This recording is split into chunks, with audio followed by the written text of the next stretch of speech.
আসসালামু আলাইকুম রহমতুল্লাহ। যে যেখান থেকে আমার এই ভিডিওটি দেখছেন সবাইকে অনেক অনেক দোয়া এবং শুভকামনা রইল।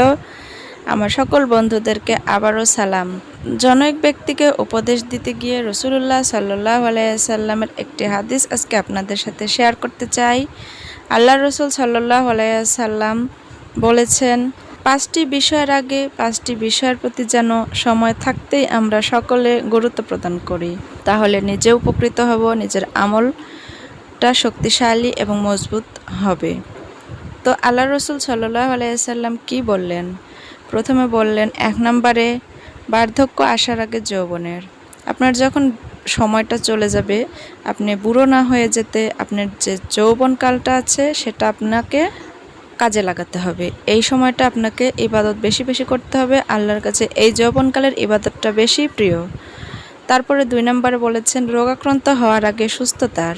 আল্লাহ রাসূল সাল্লাল্লাহু আলাইহি সাল্লাম সুস্থ ব্যক্তিদেরকে নির্দেশ করে বলেছেন যে যখন তুমি সুস্থ আছো তখন অসুস্থ হয়ে যাওয়ার আগের সময়টা কাজে লাগাও। জানি না কখন তোমাকে অসুস্থতায় ঘিরে ফেলবে, তখন আর তুমি কোনো আমল আখলাক করতে পারবে না। তারপরে তিনি 3 নম্বরে বলেছেন দারিদ্র্য আসার আগে সচ্ছলতার। এখন তোমার সচ্ছলতা আছে, তাই তুমি সব সময় বেখেয়ালিপনা জীবনযাপন করলে তোমার এই সচ্ছলতাটা সবসময় থাকবে না। এই জন্য তোমাকে ভেবেচিন্তে তোমাকে চলতে হবে, কখন জানি দরিদ্র তোমাকে ছেয়ে ফেলবে। এই জন্য সচ্ছলতাটাকে কাজে লাগাতে হবে। দান সদকা আল্লাহর পছন্দনীয় কাজগুলো তখন বেশি বেশি করে করতে হবে।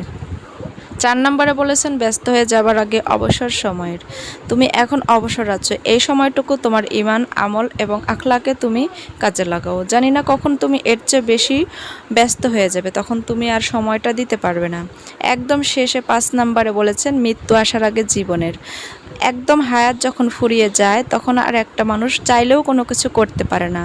তাই বেশি বেশি করে আল্লাহ রাসূল সাল্লাল্লাহু আলাইহি সাল্লাম বলেছেন মৃত্যু তো আসবে, কিন্তু তার আগে তোমাকে অবশ্যই সতর্ক হতে হবে। ভিডিওটি ভালো লাগলে একটি লাইক এবং কমেন্টে জানাবেন।